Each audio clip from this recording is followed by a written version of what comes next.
Vous prenez votre médicament contre le reflux et pendant un moment, il semble fonctionner. Ce feu familier dans votre poitrine s'estompe juste assez pour vous permettre d'avaler votre nourriture en paix, de vous allonger sans grimacer à cause de l'acide qui remonte dans votre gorge. Vous pensez que peut-être aujourd'hui sera différent, peut-être que vous allez enfin mieux, mais alors le lendemain, c'est de retour. Et peut-être que vous avez arrêté d'en parler, peut-être que vous prétendez que c'est sous contrôle, mais au fond, vous êtes fatigué. Fatigué de vous réveiller avec cette boule dans la gorge. Fatigué de planifier vos repas autour de ce qui ne brûlera pas. Fatigué de prétendre que c'est normal, parce que ce ne l'est pas. Votre corps le sait, et une partie de vous le soupçonne déjà. Et si ce que vous appelez reflux n'était pas du tout le vrai problème? Des millions de personnes se promènent avec l'étiquette reflux acide ou RGO collée à leurs symptômes. Elles ont mémorisé les signes comme une liste de contrôle. Brûlure d'estomac après les repas, régurgitation en se penchant, un goût aigre dans la bouche la nuit, un estomac gonflé et tendu qui vous fait desserrer votre ceinture et retenir votre souffle. Et alors, elles vont chez le médecin. Elles décrivent les symptômes. On leur donne une pilule, un inhibiteur de la pompe à protons ou un antacide, parfois les deux, et ça marche, au début. Mais après un moment, la douleur revient, ou change, ou s'approfondit, et pourtant elle reste sous pilule. Les mois passent, puis les années. Et personne ne demande pourquoi les symptômes ne partent jamais vraiment. Parce que c'est le système. Un symptôme, une pilule, un abandon silencieux. Mais et si la vraie cause n'avait rien à voir avec l'excès d'acide du tout?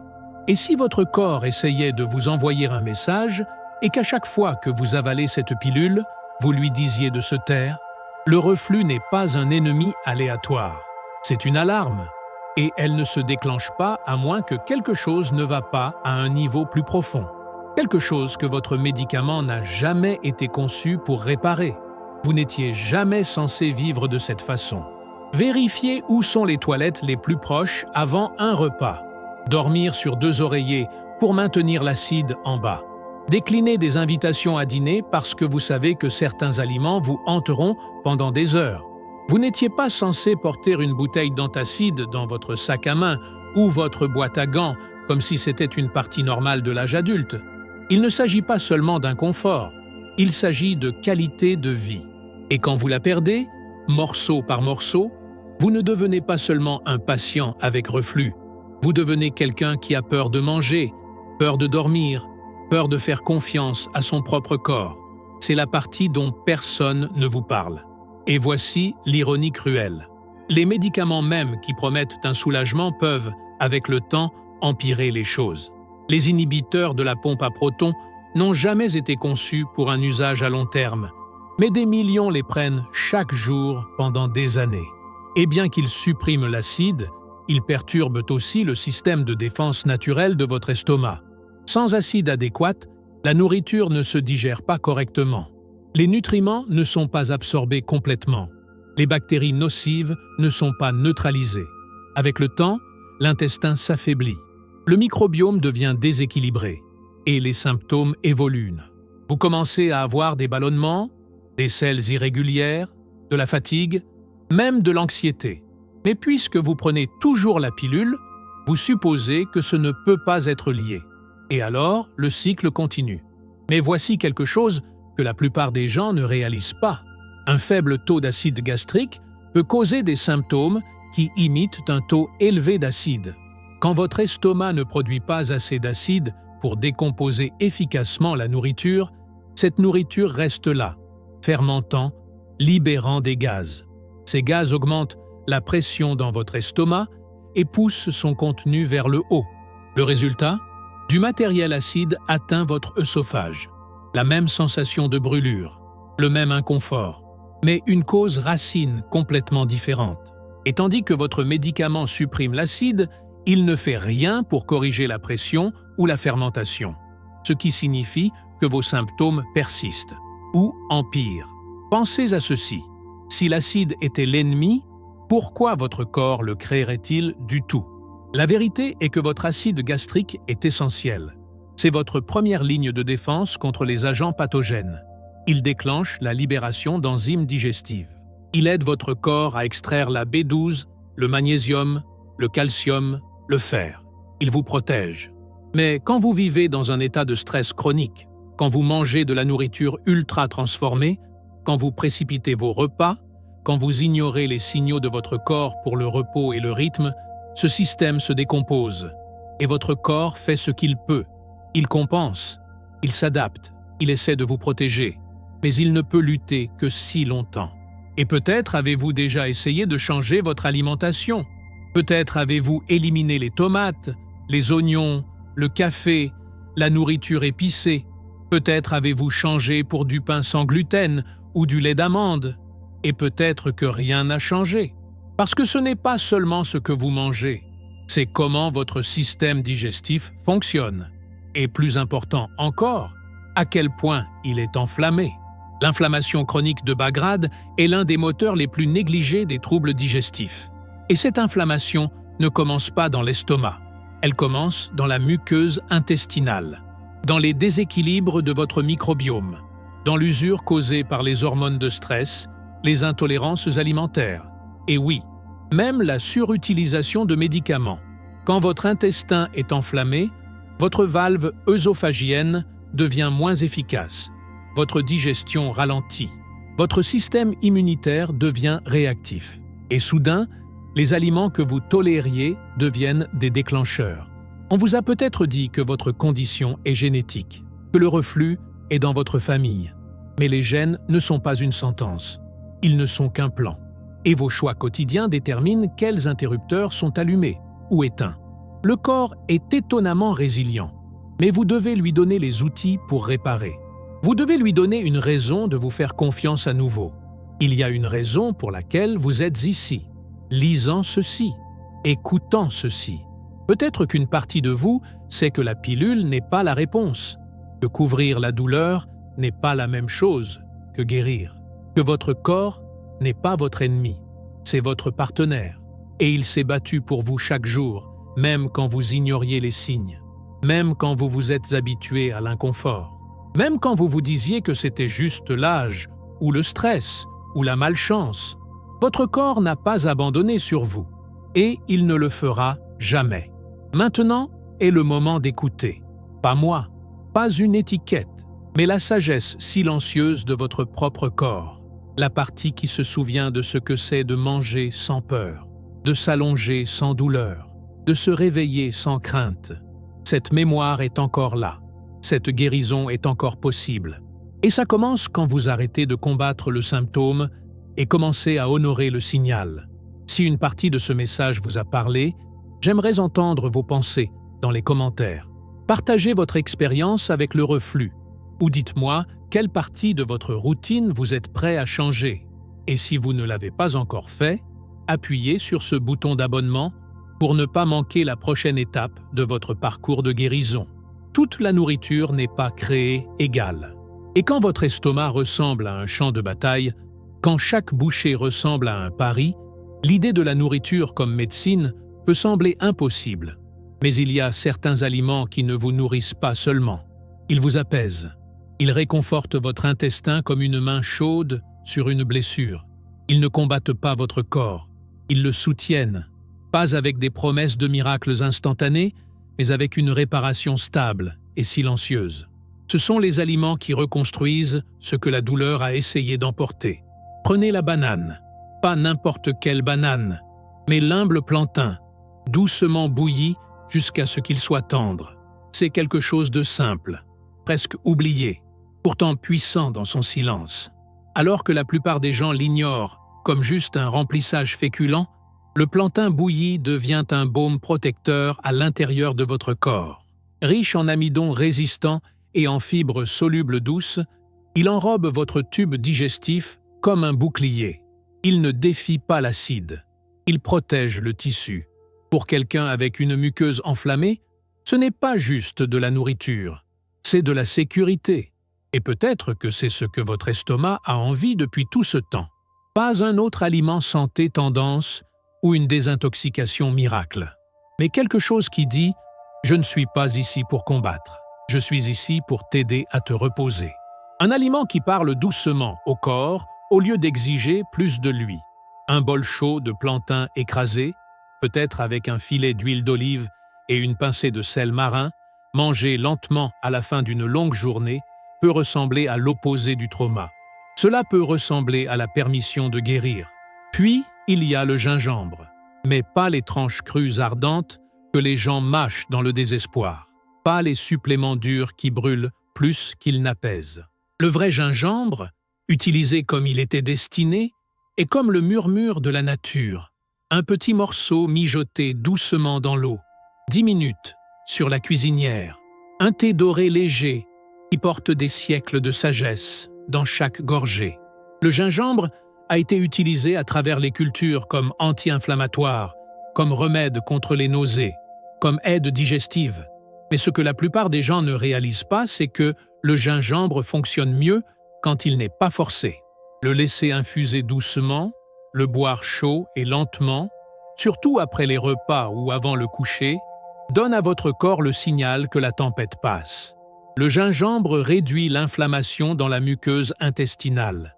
Il aide à réguler les contractions de l'estomac. Il calme le système nerveux. Et parce qu'il est naturellement antimicrobien, il peut soutenir un environnement intestinal plus sain sans perturber votre microbiome comme le feraient les antibiotiques ou les médicaments forts. Imaginez finir votre nuit non pas avec l'arrière-goût crayeux d'un antacide, mais avec le confort d'une tasse chaude de thé au gingembre qui soutient réellement votre guérison, au lieu de simplement faire taire la douleur. Mais peut-être que l'un des héros les plus sous-estimés dans ce voyage est l'avoine.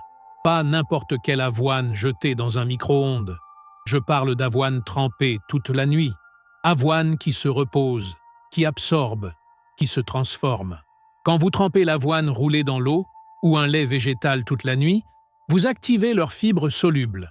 Bêta-glucane, le genre qui se lie au cholestérol, régule la glycémie et, plus important encore, forme une consistance gélatineuse qui apaise le tube digestif. L'avoine du jour au lendemain est plus qu'une tendance, c'est un rituel, un que vous préparez la nuit précédente comme un cadeau à votre futur soi. Quand vous vous réveillez et que votre estomac se sent fragile, tendre, incertain, une cuillerée froide d'avoine douce peut ressembler à la grâce. Vous pouvez ajouter de la banane écrasée, une pincée de cannelle, peut-être une cuillère de beurre d'amande pour des graisses douces. Chaque ingrédient intentionnel, chaque texture calmante, pas de pic de sucre, pas de surprises acides, juste de la nutrition qui ne demande rien en retour. Ces 3 aliments simples ne rivalisent pas pour l'attention. Ils ne viennent pas avec des étiquettes flashy ou ne font pas de revendications sauvages. Mais ils ont quelque chose de bien plus puissant. L'histoire, la simplicité, la cohérence. Ils fonctionnent non pas parce qu'ils outrepassent votre corps, mais parce qu'ils parlent la même langue. Une langue de restauration. Une langue que votre corps se souvient, même si votre esprit a oublié. Et la beauté de cette approche est qu'elle n'exige pas la perfection. Vous n'avez pas à tout changer du jour au lendemain. Vous devez juste changer ce vers quoi vous vous tournez quand l'inconfort frappe. Vous n'avez pas à mémoriser des protocoles complexes ou dépenser des centaines en suppléments. Vous devez juste remarquer. Qu'est-ce qui vous fait vous sentir en sécurité? Qu'est-ce qui ramène la douceur à votre intestin? Qu'est-ce qui vous laisse vous sentir un peu plus comme vous-même à nouveau? Parfois, la guérison n'est pas bruyante. Elle n'est pas dramatique. Elle n'apparaît pas avec des feux d'artifice. Parfois, c'est un changement silencieux, un nouveau petit déjeuner, un nouveau rituel du coucher, une nouvelle façon de répondre à la douleur qui n'implique pas la suppression ou la peur.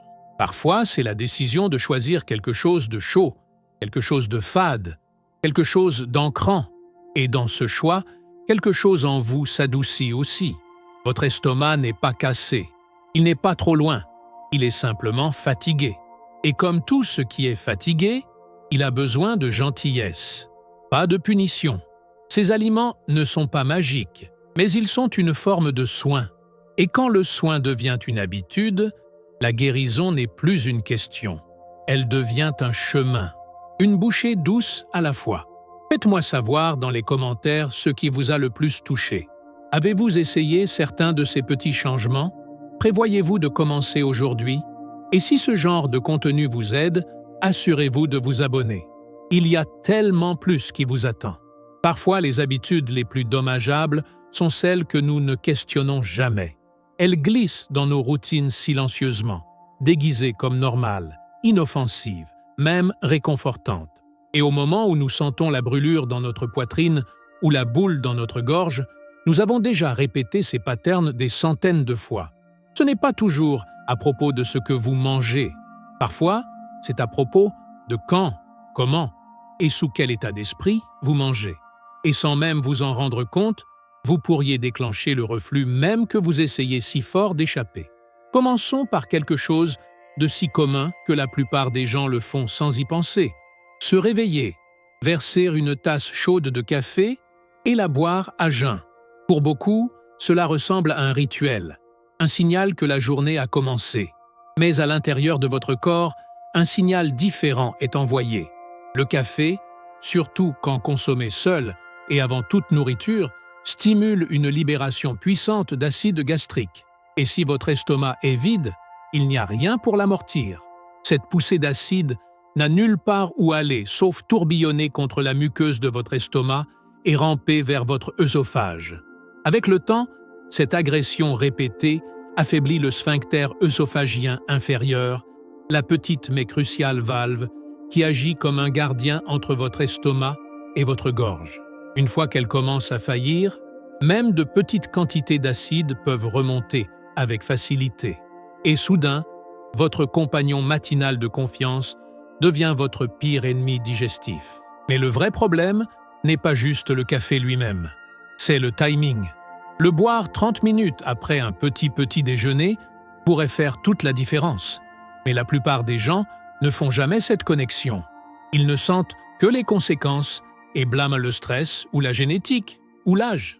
Puis il y a la façon dont nous mangeons, ou plus précisément, la vitesse à laquelle nous mangeons. Imaginez ceci. Vous êtes à votre bureau, répondant aux emails d'une main et tenant un sandwich de l'autre. Vous mâchez 2 fois, avalez vite, prenez une gorgée de soda et continuez. Votre cerveau court encore. Votre respiration est superficielle. Votre corps est en mouvement. Et votre système digestif? Il n'est pas prêt. Manger en étant distrait, debout ou pressé envoie votre système nerveux en combat ou fuite. Et la digestion ne se passe pas bien en combat ou fuite. Elle ralentit. Elle devient maladroite. La nourriture reste plus longtemps dans l'estomac. Les gaz s'accumulent. La pression monte. Et cette pression est exactement ce qui cause le contenu de l'estomac à pousser vers le haut dans votre œsophage. Il ne s'agit pas d'étiquette, il s'agit de biologie. Votre système digestif est conçu pour fonctionner au mieux quand votre corps se sent en sécurité, quand vous vous asseyez, quand vous respirez, quand vous mâchez votre nourriture jusqu'à ce qu'elle soit douce et méconnaissable, quand votre cerveau et votre ventre travaillent en harmonie. Mais quelque part en chemin, nous avons oublié que manger n'est pas une tâche à accomplir. C'est un processus à respecter. Et quand nous le traitons comme un inconvénient, nos corps répondent en nature. Ils luttent, ils s'enflamment, ils brûlent. Mais peut-être que l'erreur la plus dangereuse de toutes se produit le soir, quand la journée se termine, et l'appétit revient avec vengeance. Quand les gens mélangent plusieurs aliments déclencheurs de reflux en un repas final, et espèrent que leurs corps le toléreront pendant qu'ils dorment. Sauce tomate avec ail, un verre de vin rouge, chocolat pour dessert, peut-être des restes frits ou une seconde portion de quelque chose d'épicé. Cela ressemble à une récompense après une longue journée. Mais pour votre estomac, c'est un champ de bataille qui attend d'arriver. Quand vous vous allongez après manger, la gravité n'aide plus à garder votre nourriture en bas. Cette même valve affaiblie à la base de votre œsophage doit maintenant faire des heures supplémentaires. Si votre repas était lourd, acide ou gras, la digestion ralentit dramatiquement.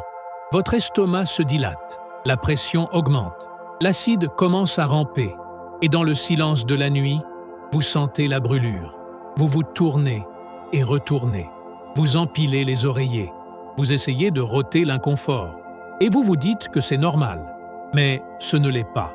Même de petits changements peuvent faire une différence dramatique. Attendre 2 à 3 heures après le dîner avant de s'allonger. Choisir des repas qui sont plus faciles à digérer. Éviter les combinaisons de gras élevés et d'acides élevés dans la même assiette. Et se rappeler que votre repas final n'est pas le moment de tester votre tolérance. C'est le moment de nourrir, de donner à votre corps ce dont il a besoin pour se détendre, pas s'enflammer. Ces erreurs silencieuses deviennent des habitudes parce qu'elles sont faciles, parce qu'elles n'ont jamais été remises en question, parce que le corps, dans sa patience, les endure pendant des années avant de parler. Mais une fois que le corps parle, il le fait clairement. Brûlure, tension, inconfort. Et c'est seulement quand nous écoutons finalement que le vrai changement commence. Pas dans la peur, mais dans la conscience. Il ne s'agit pas de culpabilité, il s'agit d'opportunité. De reprendre le contrôle sur les parties de votre vie qui semblaient inoffensives, mais érodaient lentement votre confort. De remarquer ce que vos habitudes font vraiment à l'intérieur de vous. Et de comprendre que le changement n'a pas à être dramatique pour être efficace. Il doit juste être cohérent. Quelques décisions conscientes, quelques secondes de ralentissement, quelques nouvelles limites autour des repas et du repos. Je lis chaque commentaire et votre histoire pourrait aider quelqu'un d'autre à se sentir moins seul. Alors prenez un moment pour partager votre expérience ci-dessous. Et si vous avez trouvé cette vidéo utile, s'abonner est la meilleure façon de rester connecté, alors que nous marchons ensemble sur ce chemin. Quand vous arrêtez de réagir aux symptômes et commencez à répondre aux patterns du corps, tout change. Vous commencez à bouger différemment, choisir différemment, manger avec intention au lieu d'impulsion, se reposer avec préparation au lieu de regret.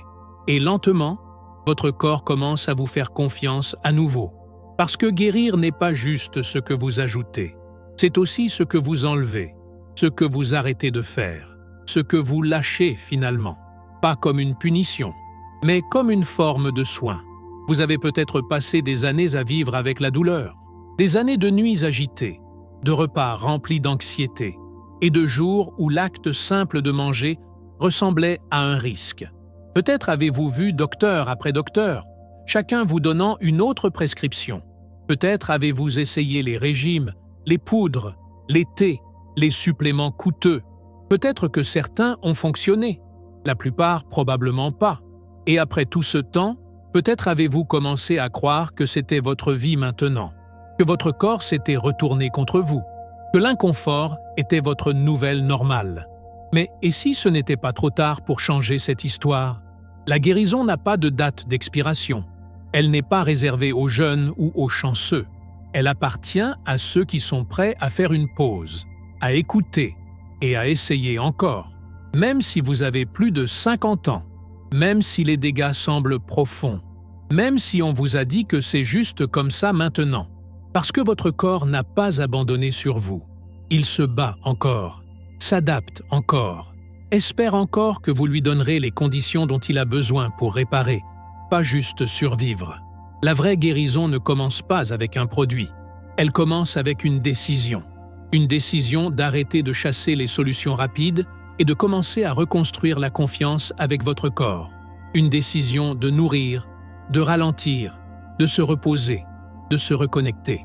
Elle commence dans les moments silencieux, dans les repas que vous préparez avec soin, dans le choix de s'asseoir et manger lentement, dans la promenade que vous prenez après le dîner au lieu de vous effondrer sur le canapé, dans le verre de thé chaud au lieu du soda froid. Ce ne sont pas des changements dramatiques, mais ce sont des puissants. Quand votre estomac a été enflammé pendant des années, quand votre intestin a été débordé, vous ne pouvez pas l'intimider pour qu'il retrouve l'équilibre. Vous ne pouvez pas faire taire ses cris avec plus de suppression. Ce dont il a besoin, c'est de douceur. Il a besoin de rythme. Il a besoin que vous fassiez attention. Parce que la digestion n'est pas juste un processus mécanique. C'est émotionnel, c'est nerveux, c'est connecté à tout. Quand vous précipitez les repas, votre intestin le sent. Quand vous stressez toute la journée et vous effondrez au lit avec tension, votre intestin le retient. Quand vous vivez dans un état de va, votre intestin ne reçoit jamais le signal qu'il est sûr de réparer. Mais quand vous commencez à changer la façon dont vous vivez, quand vous faites de votre digestion une priorité, au lieu d'une pensée après coup, votre corps répond de façon qui vous surprenne. Les ballonnements s'estompent, le sommeil s'approfondit, l'énergie revient. Cette sensation tendue dans votre poitrine commence à se desserrer. La peur autour de la nourriture commence à se dissoudre. Et pour la première fois depuis longtemps, vous ne sentez pas que vous survivez juste à la journée. Vous sentez que vous participez à votre vie à nouveau. Vous n'avez pas besoin d'être parfait. Vous n'avez pas besoin d'abandonner tout ce que vous aimez. Vous devez juste créer un environnement qui soutient la guérison au lieu de la bloquer. Cela signifie choisir des aliments qui réduisent l'inflammation, créer des routines du soir qui favorisent le repos, permettre à votre corps du temps entre les repas pour digérer et réparer, s'asseoir pour manger, respirer avant votre première bouchée, mâcher lentement. Ce sont des choses simples, mais elles s'additionnent. Et avec le temps, elles créent une fondation qu'aucune pilule ne peut offrir. Et quand les rechutes arrivent, parce qu'elles arriveront, vous n'avez pas à paniquer. Vous retournez juste au chemin. Un repas, un moment, un choix à la fois. C'est comme ça que vous reconstruisez, pas du jour au lendemain, mais régulièrement, avec intention, avec amour, avec la croyance que vous n'êtes pas cassé. Vous guérissez. Votre âge n'est pas votre limite. Votre diagnostic n'est pas votre identité. Vous êtes plus que vos symptômes. Et vous n'êtes pas seul. Il y a des milliers d'autres juste comme vous à qui on a dit de vivre avec la douleur, qui ont été rejetés, qui ont été fait sentir que leur souffrance était insignifiante. Mais vous avez le pouvoir de réécrire cette narration. Vous avez le droit de vous sentir bien, de vous réveiller avec paix dans votre estomac, de manger sans peur, de vivre sans brûler de l'intérieur. Alors si aujourd'hui est le jour où vous décidez de recommencer, je veux dire merci. Merci d'écouter. Merci de vous choisir. Merci de croire, même juste un peu, que la guérison est possible. Parce qu'elle l'est.